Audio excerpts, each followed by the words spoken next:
Coming up on this week's show.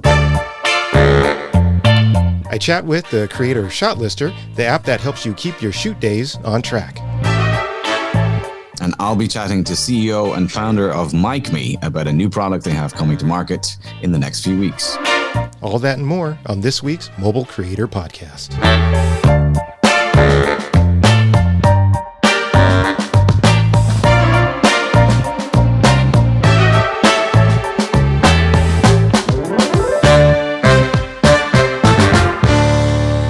Welcome to this week's Mobile Creator Podcast, Episode 4. This week, I talked to Zach Lipovsky about his app, Shotlister. It's an app that allows you to create an industry-grade shooting schedule that allows you to track your shoot schedule down to the minute. So I'm sitting here with Zach from Shotlister. Hey, Zach, how are you doing?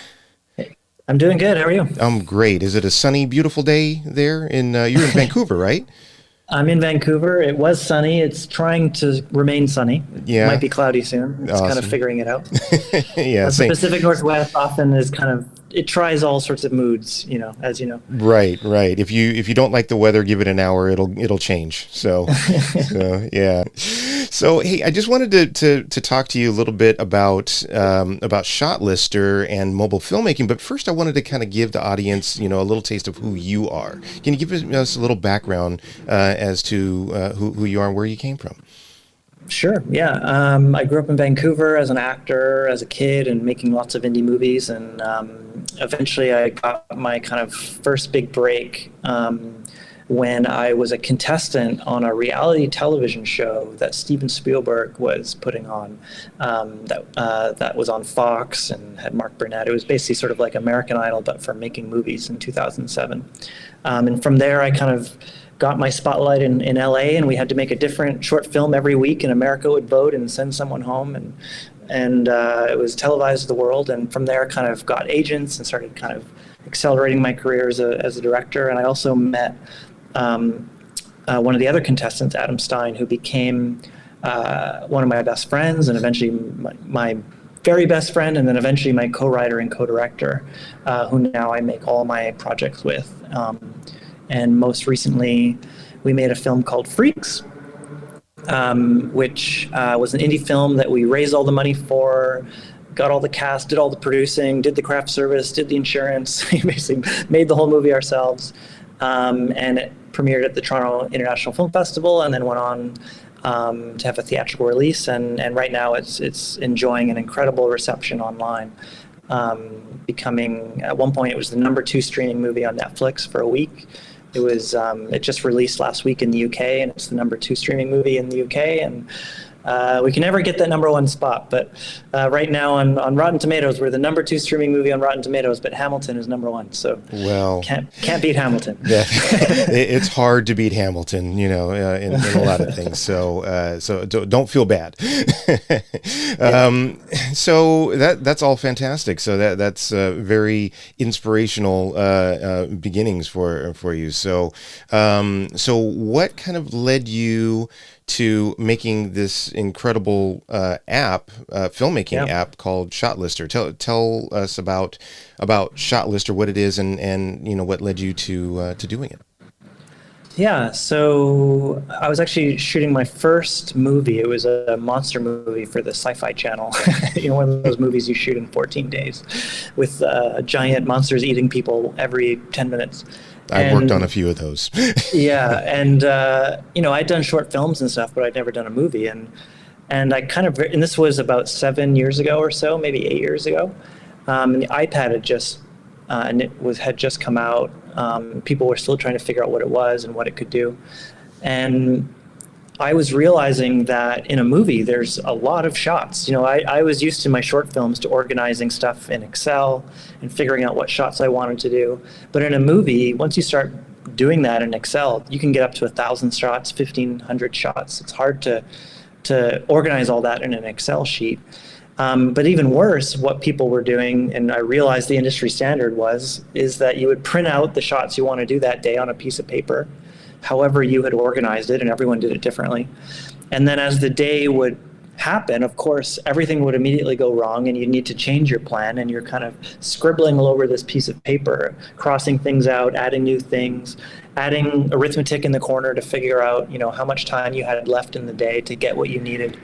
And I just sort of realized there had to be a better way of doing this. And with the iPad having just been released, it seemed like doing this digitally would be much better. And at the time I was sleeping on my mom's floor and she saw me kind of building this early prototype of what became Shotlister. And she basically was like, wow, this looks incredible. My mom used to be a TV producer, and she said, why doesn't this exist? And I said, I have no idea. I don't know how everyone is doing it. And she said, well, I could help you. And basically my mom came on board as kind of to run the company and do the finances, and she did the initial investment to pay programmers to build it. And we built this thing called Shotlister, which was basically not only the best app for creating a shot list digitally, but also to build a shooting schedule on a shot-by-shot and minute-by-minute basis. And that's really where the secret sauce comes in. Not only do you get to build and customize a shot list and kind of put all your ideas down, but then you get to put all those shots in an order, similar to like you would have a one-liner with your scenes, and assign an estimate of how long it's going to take to do each thing. So it's going to take an hour to set up and half an hour to get the first shot, and then 15 minutes to get the second shot, and then 45 minutes to turn around, and you add all that, and then the app is adding all that up for you. So you don't have to do the math. And then when you're shooting, it goes into this thing called live mode, which is really powerful, where basically it knows what time it is. It knows what time you're supposed to finish, and it knows how much work you have left based on your estimates. And so it tells you you're 20 minutes behind, or you're an hour behind, or you're 30 minutes ahead, or whatever, which allows you then very quickly with just the swipe of your finger to combine shots or get rid of shots or add new shots, or know that you have time right now to take a few extra takes to get it right. And that can become really, really, really powerful, because before having Shotlister, you and your AD are just sort of guessing at sort of how you're doing. Right. But now you have a really, really visual representation of what's left to do, in what order, and about when you're going to be doing it. So you can tell people, we're about an hour and 45 away from needing that crane. Why don't you start building the crane? Or, hey, the crane's going to take an hour to build. Maybe we should do that earlier. And then in your shot list, you can just drag it up earlier. And so you're able to change it as you go, because we all know that filmmaking is just this fluid experience. It's not something that when you print it out at the beginning of the day, it's going to go exactly like that. So it's really powerful. If it were true to be able to do that, that would be spectacular. Yeah. That's and it's really grown up over the last, that was when years ago it was just on iOS. Now we have it on Android and we have it on Mac OS, and we've got a bunch of new features and stuff like that. And it works on the Apple Watch. Yeah, well, actually, it currently does not. It did at one point, and then Apple rebuilt how Apple Watches work. And so, as happens often with software development, and so we're in the process of rebuilding it. So right now, it doesn't work on Apple Watches, but it will soon. Well, let me know, because I got an Apple Watch so I could specifically use your software during the next. Well, it's very cool when you have it on your Apple Watch, because you can see what your next shot is, you can see how you're doing, and then you can touch your watch and it completes the shot you're doing and shows you what the next one is. Yeah, see, that's powerful. That's what I'm looking forward to, because I don't know if you know, but I'm in the process of making my next feature. This will be my fourth feature. Awesome. And I'm going to be doing this one all on mobile. So unfortunately, because usually what I use is my iPad or my phone to go through my script, my shot list, all those things. But my phone is going to be my camera. So I don't want to switch apps, to check out the, what's next on my shot list and all these things. Right. I got the Apple Watch so I could just literally look down and scroll and go, okay, this is what's next. This is what's next. And so that's powerful. So if there's a beta coming, I'd love to use it. Speaking of mobile filmmaking, have you done any mobile filmmaking yourself? Yeah, I mean, I've used it a lot more in the planning stages. So in a lot of the shows, I actually did a series for Disney called Mech X4 that was sort of like Pacific Rim, but with kids. Yeah. And so we had to plan out all these, giant monster battles where the monsters are 100 feet tall fighting robots and stuff. And what we ended up actually doing was filming all of that stuff with stuntmen and with phones, where the phones would move around them in movements we knew we could do with drones later. Right. So we would put all these things around and build basically a fake city, and then move our phones around and put our phones right on the floor as if we're going to film up at these 100-story, monsters. And then we would use all of that footage to show the drone pilots, and then they would go out into the city and shoot the moves that we did on the phones with the drones, and framing for the visual effects that would be there eventually. So you used it as previs. Yeah, and then on Freaks, we did the same thing. We actually, before we shot the actual movie with all the actors and kind of, that's the thing with live action filmmaking, you kind of got to shoot it all at once and you got your one chance to get it right. We actually shot the whole movie first, about 6 months earlier, just with a few friends on our phones, just in a house, like basically not worrying about props, not worrying about lighting, not worrying about sound, not worrying about anything. The driving scenes were just people sitting on chairs pretending to drive. But just to go through the process of actually shooting the movie before we shoot it, because there's a lot of times when you get on set and you realize something is wrong with a scene, right, or you don't have the time to get it right. So we kind of wanted to go through the process of shooting it before the money was on the line, and so we did all that on our phones. Right. That's a very smart and cost-effective way to make a film, any film, whether you're doing it on, a digital cinema camera, actual celluloid, or actually on mobile. Being able to hone a scene before you commit to it is really smart. Totally. What is your impression of mobile filmmaking? Do you think that like phones and iPads, because you have Filmic Pro and you have LumaFusion and all these other various apps, do you think that mobile filmmaking is ready for prime time? Yeah, well, I mean, it just comes down to the same thing it always came down to, which with every technology is the story good enough? I saw a bunch of films during the, right at the beginning of sort of the COVID quarantine. There was a bunch of sort of pop-up sort of quarantine film festivals, basically, where people were showing content that they created while they were locked in their houses with their roommates or by themselves. Mm-hmm. And a lot of that stuff was shot on their phones, and the stuff that was the best was the things that really had stories that were super engaging. Like usually, basically, the medium you're using doesn't really matter if the character work and the storytelling supports it. That's really what people get engaged by. Agreed. But there's sometimes things you can do with the medium, with mobile filmmaking that you couldn't do traditionally. Like, because you have a phone that just looks like a phone, you can do a lot of things. You can get into locations you probably wouldn't be able to get into with a big camera, or you can shoot things that people aren't aware of, or shoot them in a more real style, or put cameras in places that cameras normally wouldn't fit. So I would encourage people to think of what the medium allows you to do that traditional medium doesn't, rather than trying to do what the traditional medium does, which of course you can do with phones, and there's been movies that have proved that. But to me, I'm always thinking of what can you do that no one else has done. Right. Because that's going to help you stand out. And I would think that there's a lot of things you can do with mobile filmmaking that you couldn't do traditionally. Right. That's true. So what is the future of Shotlister look like? Because I'm very excited to actually use it for the first time. I've had it on my phone and my iPad for a while, but I haven't had a project that I was able to use it on, not yet, because I've always had an AD or whatever. But this next movie, I'm the conceit is that I'm going to shoot it on my own, with maybe the exception of having a sound person with me, but so I'm the writer, director, the producer, the AD, all of that. So perfect. So so Shotlister for you. Yeah, exactly.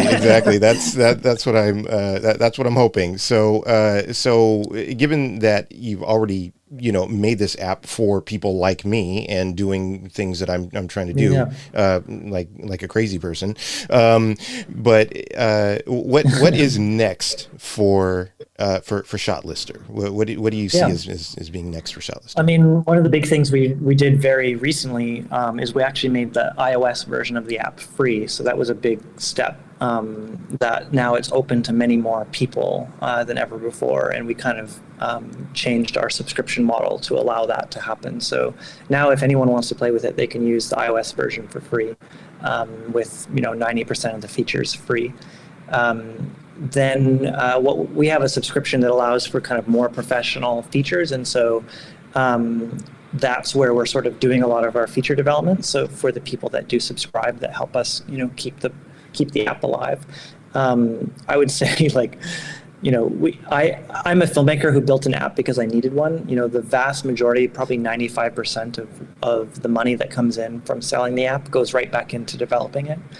It's not a money-making thing. It's more of a tool, an essential tool.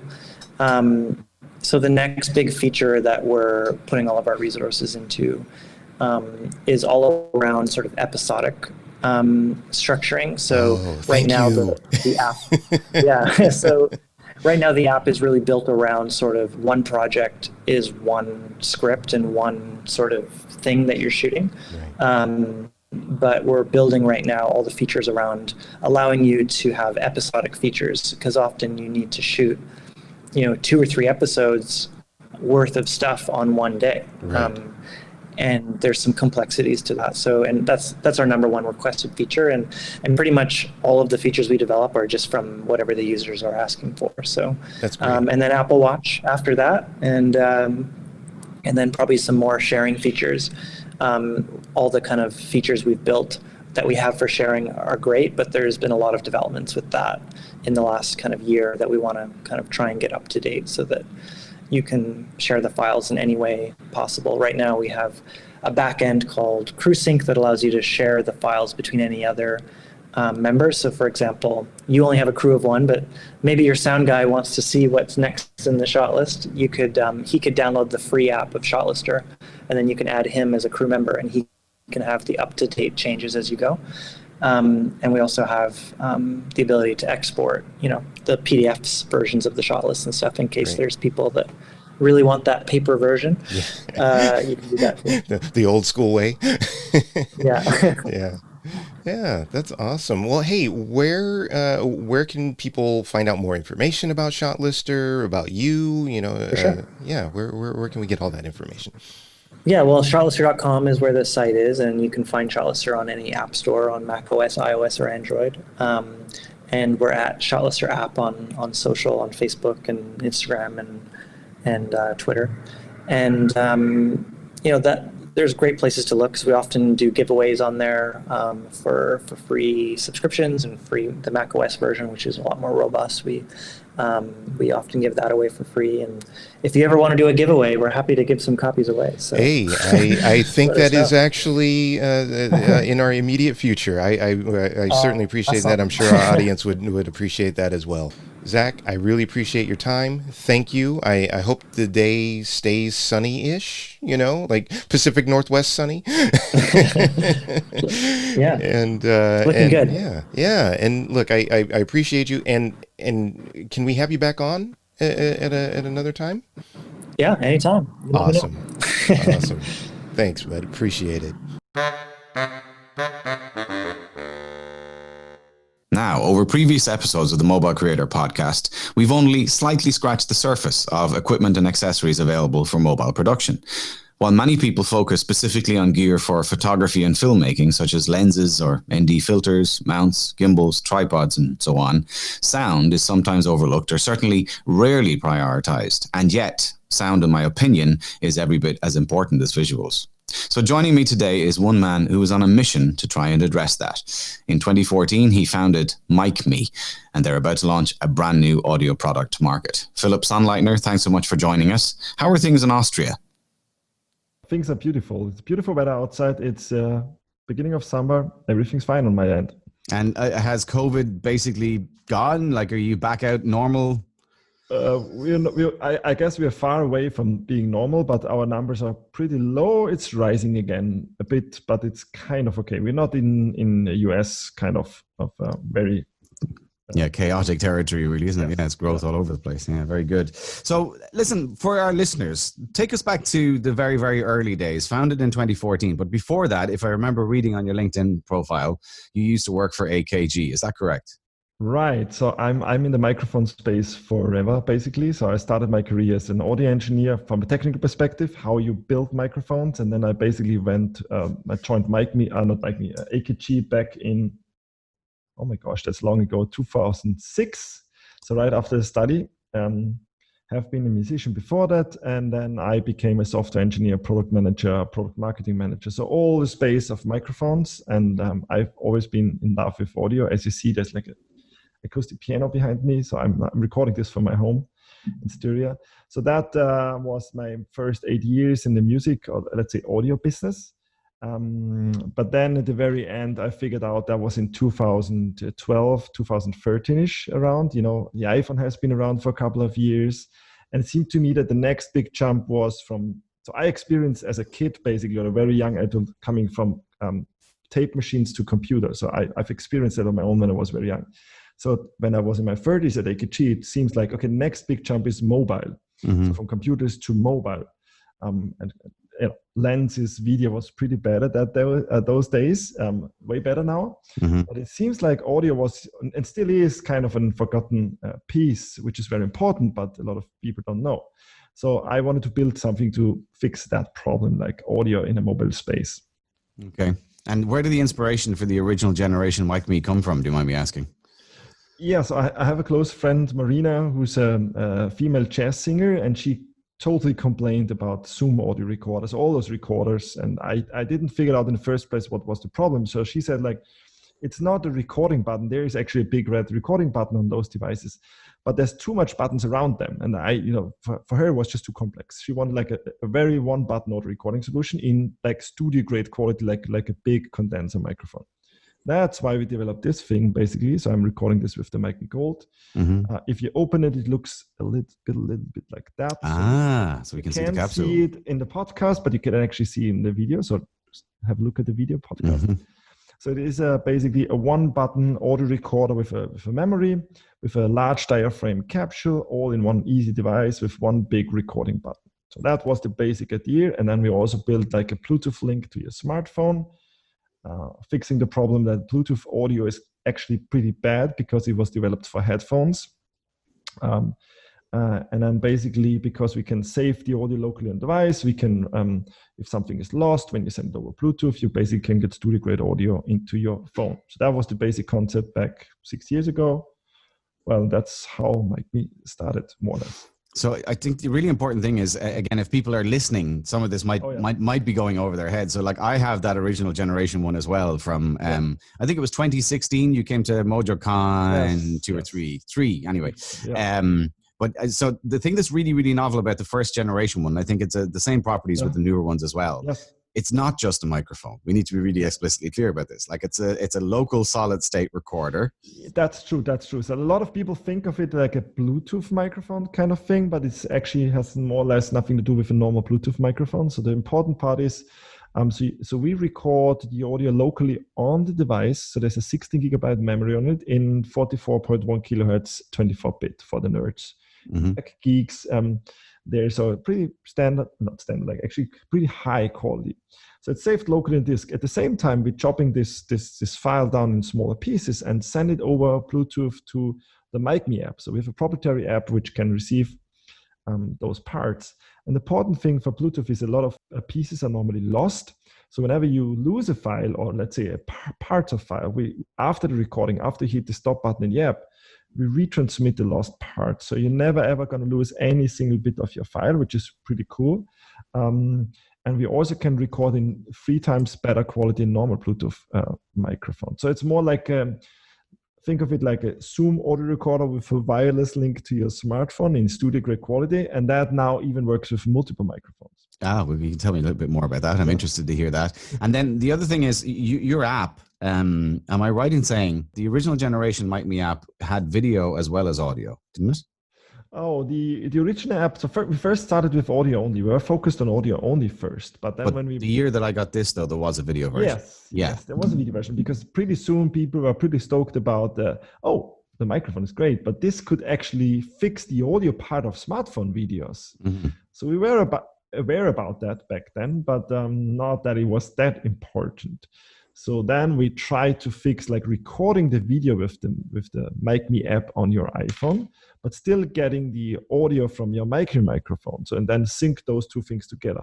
Mm-hmm. Hard part with that is that the audio and video were completely out of sync. That's the nature of Bluetooth. It has a pretty big latency. It can lose packets. So it was not actually easy to figure out how to do it on the technical part. But actually on the app, you just press the record button and the app does all the audio video syncing on its own. And then we could sync audio and video together. Mm-hmm. So that was like basically the starting point of this journey and how it eventually became the new product. Fantastic. I mean, again, for the listeners who maybe perhaps aren't familiar with the product, the one benefit of this, and I often get asked this in courses because I've been showing this in training courses for nearly 5 years now. But the thing to understand is not the same as a radio mic in the sense that like this device can be operated completely independent, effectively, if you like, of the phone. That like it doesn't have to be within the transmission range, correct? Once they start recording. Yeah, the important thing is they have to start recording together. Then I normally always show you even could turn off the Bluetooth on your phone completely and still the MikMe would record locally as any other audio recorder. If you turn on or come into the range again, it automatically resyncs all the data. That happens, everything happens in the background, so it should be completely automatic. For example, if you get a phone call, which is like if you forget to turn your phone into flight mode. Oh, yeah. Sometimes happen. You still get the audio recording at the MikMe because the MikMe keeps going recording locally and doesn't really matter what you do on your phone, which is quite cool. Very good. Do you mind me asking this? So with 60 gigs of internal storage at 44.1K, like that must be, is it a whole day recording or? Yes. So if you record, so it can record in raw WAV files. So this is about 30 hours. Wow. But by default, if you do wireless recording, it switches over to M4A recording, and then it could do more than 300 hours. So let's say quite a lot. That's quite a lot. Yeah, that's amazing. Yeah. That's really impressive. Now, so since the launch of this particular version, the Gen 1, if you like, you've come out with one or two more iterations of it. Was it the gold and silver version that you did? So what you have is the gold with a phantom-powered gold capsule. We then introduced a silver version. But basically, when we showed this, because you reference back to MojoCon, when we showed this to a couple of people there was basically one big feedback, which was basically, is there any plug I could plug my lav microphone? They wanted to add or connect the clip-on microphone. Mm-hmm. It's too big. I want it smaller. Is there a lav version of this? It would be so great if we could make a video microphone. Mm-hmm. And that feedback kept going over quite some time.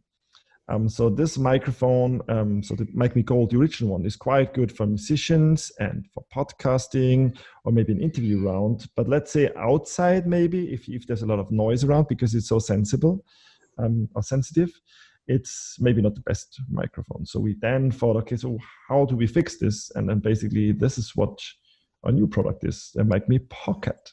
Okay.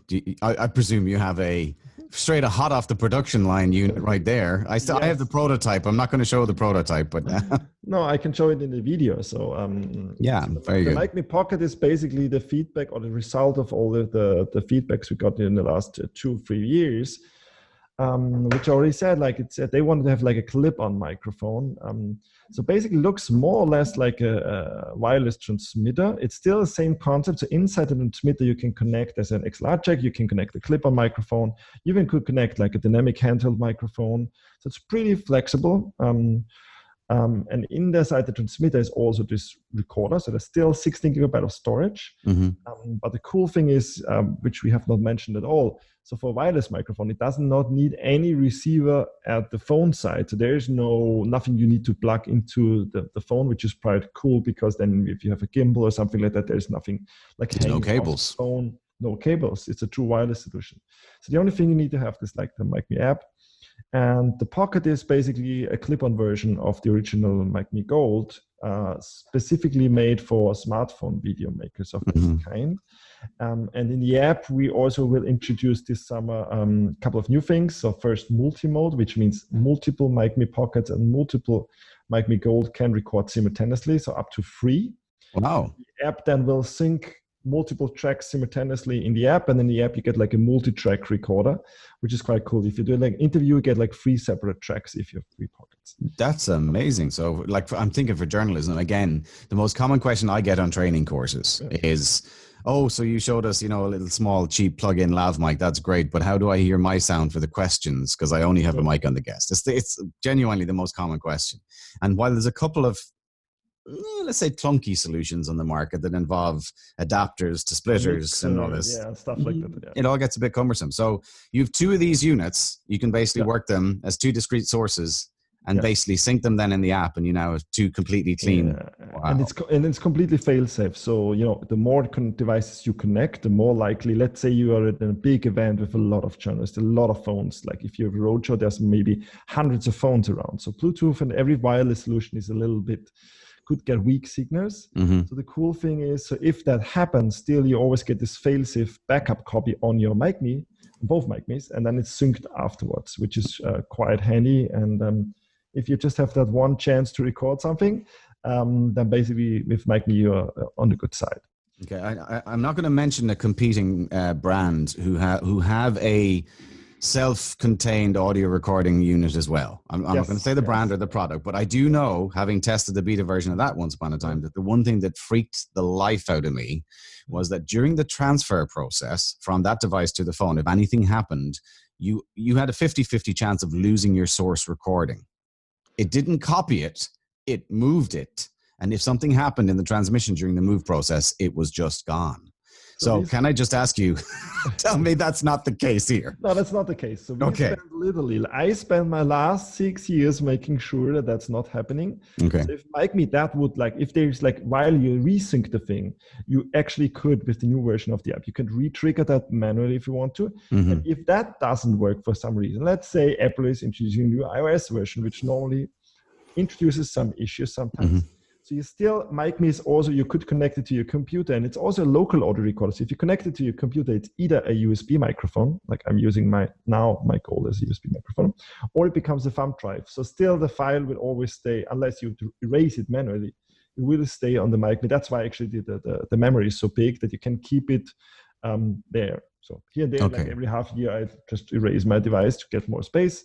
But 300 hours is way more. It's huge. And one other question that I know I'm definitely going to get asked on this, which is, you said 44.1. Is there any chance of 48K recording basically for broadcast? So it can. So there's a difference between local recording, like if you use the MikMe on its own without an app. So then you can do raw wave file recording, 44.1, 48, or 96 kilohertz in raw. Wow. Or if you use M4A, then it's always 44.1 because the compressor can only do 44.1. So you could do that. But as soon as you introduce the app with live video, basically, then it's always 44.1 because M4A is optimized for 44. Okay, that's really interesting. Yeah, so that's an option. Okay, so talk to us a bit. I'm just going to do a compare and contrast, actually, again, for those watching us on YouTube. There's the 2 products side by side, so you have some sense of scale. Both of them basically have very, very similar input boxes. So there's a USB connection drive there. You have the option to plug in your headphones and so on and so forth in it as well. And both of them have that kind of proprietary, nice, simple MikMe press once for function, which is the key thing. Talk to us a bit about timelines. How soon are we going to see this product in market? So we start shipping in August. So we will officially launch more or less in August. So we have to ship a couple of hundred devices to all the pre-orders, to the companies we already sold it to. And so that's the hardware product. At the same time, we will launch the MikMe Pro app, which means there's also a lot of feature requests on the app side. So I know, especially from a lot of mojos, that the frame rates are a quite important thing. We try to rebuild the internal camera app, but for MikMe, because we need to have our own app. So you now can set basically all the frame rates. You also could set up resolutions record with multiple microphones. We also will introduce auto gain and auto normalize, which means like you don't have to set up the gain on your own. And after recording, we automatically normalize the entire audio files, even for multiple tracks automatically. Wow, that's amazing. Okay, so a couple of questions. Again, I'm just thinking kind of workflow, because obviously the show, by the way, is sponsored by Filmic Pro and LumaFusion, so have to mention it. But sure. So you're not integrated into Filmic Pro, but like for comparisons, I'm assuming that the workflow is it generating .mov files or MP4 files that will go straight into LumaFusion for editing? A couple of different things you could do. So it will be recorded. So the files are non-destructive recorded in the MikMe app, because if we have multiple tracks, we don't know what you as a user want to live. So you can even mix them a bit if you want to, and then render it to one MOV file, for example, into the gallery, and from the gallery can go anywhere basically. So can I ask you a question? Because this is a workflow question that I know is going to get asked. If someone renders let's say we use two mics, so we do a journalist and a guest. Yes. We have two discrete source files because the audio is recorded on both devices. We sync them within the MikMe app, so we now have a stereo recording. And I mean, it will generate a stereo recording, but if within the app you basically have like a small mixer, so you could set one to the right side, pan left, pan right, pan left. You could also pan it in the middle, whatever you want to, and you also can adjust the volume. So then we'll generate out of those settings basically a stereo audio file. But you also could, right now, save it to the Dropbox, where it then generates a movie file, basically just a video, a mixed rendered file of the audio, but also the discrete, like the original raw audio file. So if you then import it to Final Cut or import it into LumaFusion, you have separate tracks unedited without any effects for further editing. So that's what we could do now. And obviously, we know the guys from Filmmaking and Luma. So we talk to them, and let's say in the future, we're going to see if we can do an integration or not. It would obviously make a lot of sense. But as we are just in the beginning with this MikMe Pocket, now we are laser sharp focused on bring it to market, right? To the market. 100%. Very good. Well, I mean, even just being able to pan left and right so that you have, track one left, track two right, you can split those, then duplicate and split them in Luma. So that's perfect. That really is fantastic. Is it too early to give any indication of price point yet, or are you still kind of working out the kinks? No. We already know the price point. So there will be two versions of the MikMe Pocket. So basically the MikMe Pocket, which is a standard mic, so like basically the box, plus a standard lavalier, which will be 349 euros, including VAT. Okay. And there's a pro version, which is basically the same thing, plus a professional lavalier microphone for 499 euros. Wow. Okay. Well, I mean, I suppose so I'm thinking in the market, what are you competing with directly? I mean, a completely different solution. But if you think the Sennheiser MKE2 digital, that's 500 euros for just a lav. And what about adapter cables then? Because you mentioned that you could plug other mics other than just a lav into it. Will you come out with a mini XLR to XLR adapter, or what's your plan? Yes. So we offer like a mini XLR to big XLR. Actually, you can also use the standard one you can buy at any e-tailer or in any shop. So that will work out of the box, as long as it's a standard AKG mini XLR, like the connector. But that's pretty standard. They're pretty common, yeah. Pretty common. And then you can also could connect line out. So some people ask us to connect like keyboards, like, whatever, or guitars, or line outs of mixes for PA systems, for example, or newsroom press conferences. So it's a pretty flexible device. So the cool thing is, the only thing is you only need this adapter. So at the phone side, because a lot of people compare MikMe Pocket to some other wireless microphones, where it's way cheaper. And I said, but if you want to like connect on your phone side with the transmitter adapter cable, the frame around the phone, that adds up easily $100. So it's more or less in the same price range without having the fail-safe. Interesting, really interesting. Well, look, I'm really looking forward to see the release. I mean, Courtney, who's my co-host actually on the show, he's about to go into production actually on I think it's his third or fourth mobile shot feature-length film. Okay, the last one was launched on iTunes as a download movie about 2 weeks ago. So like he's at a high level, bless him. Cool. But we've been talking a bit about the audio solution on set, because traditionally as most high-end mobile producer or productions are, sound is treated as a completely separate thing. So there's an audio person on set with a boom and a separate recorder, and they use clapperboards and all the rest. But this would be a really interesting, because he has to do it himself because of COVID. He can't have a crew. So we've been talking on the show about what are the logistical problems. He just said to me last week, I just want something where I don't have to stress about it. I just need to be able to press a button and just know that it's recording, and then just work on the visuals. And it's like, oh, I have something to talk to you about next week, Courtney. So now the cat's out of the bag. So I think he'll definitely be interested to look at this.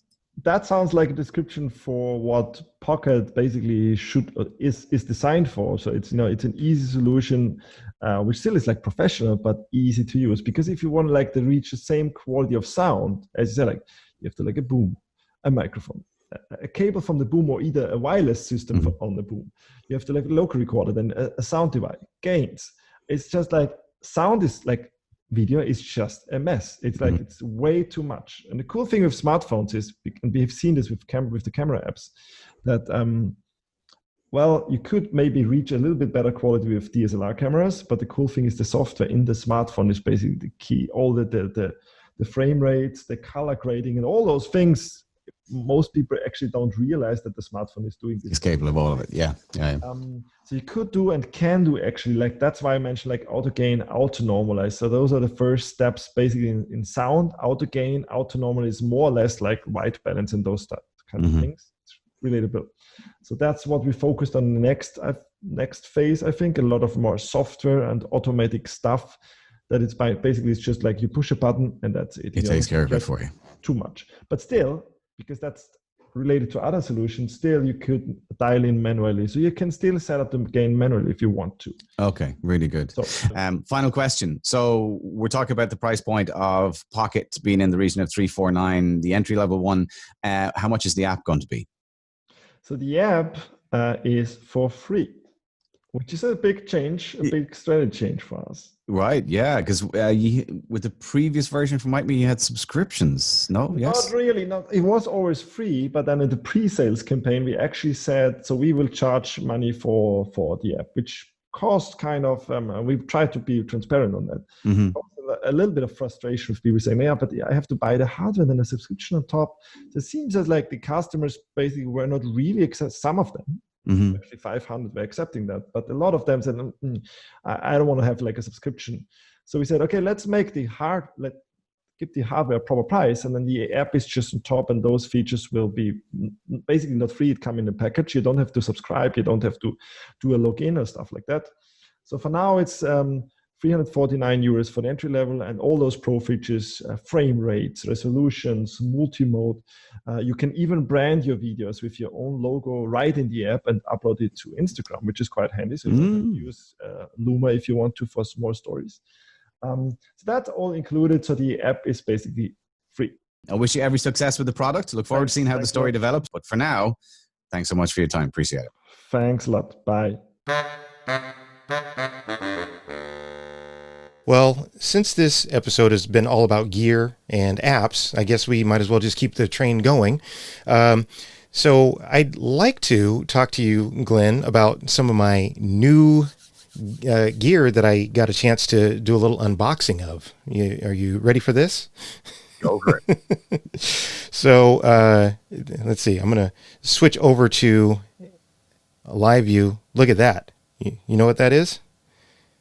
That looks like B-Script to me. I can see the B-Script logo on it anyway. Yeah. So for those who are listening just to the audio podcast, I have on screen two B-Script Pros, and actually the one on the top that we're looking at is the prototype that I got from Vadim Chilenko, whom I actually got a chance to interview for a podcast that's coming up next week. I got a chance to show him the prototype that he sent me years ago, almost 5 years ago, and then the brand new one, just so we could compare. And you can just see how well worn the prototype is. I used the hell out of it over the years, but the brand new, beautiful, pristine B-Script Pro, I can't wait to start using this thing. But Glenn, not only did I get that, I went ahead and did something a little extra crazy, if you will indulge me. I got the Beast Cage also. And here's the rig. Yeah. So here's the rig fully built. And so for those who don't know, the Beast Cage is a cage that is specifically made for the phone. In this particular case, it's for the iPhone 11 Pro Max. But the thing fits in there perfectly, and then I got all the rails, with the NATO rails and the handles, and even I have the 3x tele lens on there, and this thing is built like a tank. I'll tell you what. So can I just ask you, the original one and the latest version that you got, are they plastic composites or are they aluminium? So the originals are composite, and I'm holding that up here, and it's some sort of plastic composite, but then it's got some metal parts on there for sure. But this new one is all aluminum, or aluminium, as you say in the UK. But yeah, this is all metal. Everything on here is metal, with the exception of the couple little rubber inserts to keep your phone from getting all scratched up. But that thing, it not only is it like really stout, it's also just really sexy. I mean, look how beautiful that thing is, right? It is very, very nicely crafted, I have to say. I mean, actually, I'm going to reach under the rig and show the old one that I had, the 7 Plus in a helium. You might see some similarities, right? Yeah, and that was the rig I used to use until the 11 Pro Max came out, where obviously you got your 3 lenses and you didn't need your Zeiss Exolens add-ons anymore. Yeah, so let's see a close-up of that. Well, but I don't have the second camera setup you have with switcher right there. That's okay. That's all right. But I mean, this served me really well for quite a few years, I have to say. I mean, it's got the light and it's got the Shure MV88 on there as well. And it's similar. I mean, it's aircraft grade aluminium, and it's rock solid. It was a brilliant rig. It was kind of sad to see helium actually go to the wall a while back. That's the nature of the animal. Unfortunately, some brands just come and go, and Brandon, he had a great product. I just think volume or cost was just a real challenge for him, which is a real pity. Yeah. Well, there are a lot of challenges when it comes to gear and market share and all of that kind of stuff. So, but Beast Grip has been pretty consistent over the years in terms of their quality. Being able to get it out in quantity, that's a big deal. And yeah, they're getting a lot of publicity and market share in terms of getting it into the hands of filmmakers like Soderbergh. He's used Beast Grip on his movies, and others. So I mean, it's a full on rig, and I can't wait to start shooting with it. So. Very nice. Well, I had a product, like full disclosure, I did not pay for this. This was sent to me as a sample kit to try out in the field. Mm-hmm. And, a lot of the time when you get sample kit, I'm sure you get exactly the same story. You get sent it usually on a time frame. Like I've had microphones and things given to me where I'm allowed to play with them for 3 or 6 months, but then you're expected to send them back, which is fine. And, I just think it's important to kind of say it's not really an endorsement per se, as much as just, I think it's interesting. I'm also interested to hear other people's feedback. So I'm actually wearing it, but you can't see it. But before I stand up and reveal it, that sounds so wrong. If you're watching, trust me, this is much cleaner than that sounded. But anyway, it's a belt pack. Let me just stand up and show you. It's a belt pack that does make me look a bit like TJ Hooker, if anyone is old enough to remember that cop show. I am. Remember it? Oh, thank God, it's not just me then. Good. I'm going to tilt my thing down a tiny bit just to show this. So what I have on is a belt, basically quite a fancy belt with a couple of panels and hooks and things on it. But what is, I think, pretty impressive, I just spin it around a bit, are these bags. So this system It's known as the Cozy Speed System. In this case, this particular product is the phone slinger. Just watch this as I open one of the pouches. So this particular one here is designed specifically for mobile shooters. When you open the flap, my phone is sitting inside. I'll just pull it up out of there. So there's my iPhone 11 Pro Max. But what's really interesting is at the back of that, there is a wireless charger. Wow. So basically, it means that as soon as my phone pops back into this little pack, it's going to be automatically charging on the go, which means, no need to plug it into external power banks and things. It literally has it built into the case, which is nice. You can, of course, remove it and charge it on the go. Then they have the second kind of general purpose one, which I found really useful. In my particular case, the 2 bits of the kit that are normally somewhere at the bottom of my backpack, my Insta360 One X and my DJI Pocket, Osmo Pocket. They're the two things that I do tend to carry with me in the backpack, but unfortunately, 90% of the time, end up not using when I desperately need them because I can't bloody find them. And then the last thing is the little front pouch. I'm just using it to basically have my mic solution. So I have my little Rode wireless Go on there, tucked away neatly as well. So I have to be completely honest and say I have not yet used these in anger in the field. But I mean, it's definitely an extremely well-built piece of kit. Might look a little silly, maybe. I don't know. If you have too many of these little pouches and things hanging off it, perhaps it starts to get a bit overruly. There's one more that I haven't really used yet, but it's designed specifically for additional lenses. So you can pop in. That's great. Well, it's just nice because what's clever about it, I have to say, is quite cool. You can put ND filters in the front. It'll take up to 4 lenses, depending on their size on the inside. And when you close it all up, this part here allows you to put the phone with the lens mounted on it into that little pouch. And then you can just put this strap across the phone to hold it securely within the bag. So if you're running... That's really useful. That is really useful. Yeah. I have no idea price points yet. I have to be perfectly honest. Like he literally just said, going to send you some stuff, have a look at it, tell me what you think. And my initial reaction was, like I say, the kind of TJ Hooker jokes. But once you get over that, you realize, well, there is actual real potential in this. There's hooks and all sorts of other stuff for, I wonder, would it take the weight of a monopod? Possibly would, because it's a very, very well built belt part. But anyway, yeah, that's the phone slinger from a company called Cozy Speed, who, like I say, I understand their background stuff was basically all quick release camera bags and so on and so forth for DSLR. So interesting that they're getting into the mobile shooter market now as well. That is. But there you go. Yeah, that is actually really nice. Now, the only thing I need you to do is get really close to your mic. Get really close to your mic right now. Go ahead. And then just say, "I'm Batman." Just say it. Only if you'll say, "And I'm Robin." if you're listening, you might perhaps want to watch this week because we showed a lot. That sounds wrong as well. We did a lot of show and tell on this particular episode. So nothing wrong. Definitely more than just audio. So you might want to drop over to the YouTube channel and have a look at the video side of it as well. Although this week I will tweet some photographs trying to give some context to what we were talking about. The phone slinger, for instance, might require photographs to fully explain it. I'm not too sure I did a good verbal job, but we'll see.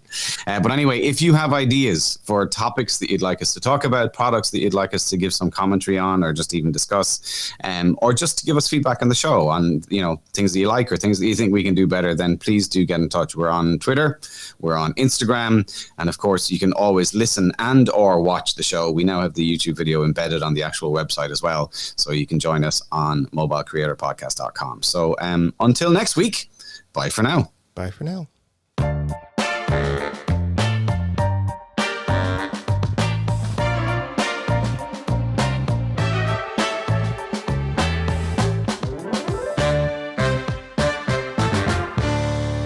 The Mobile Creator Podcast is sponsored by Filmic Pro and Luma Touch.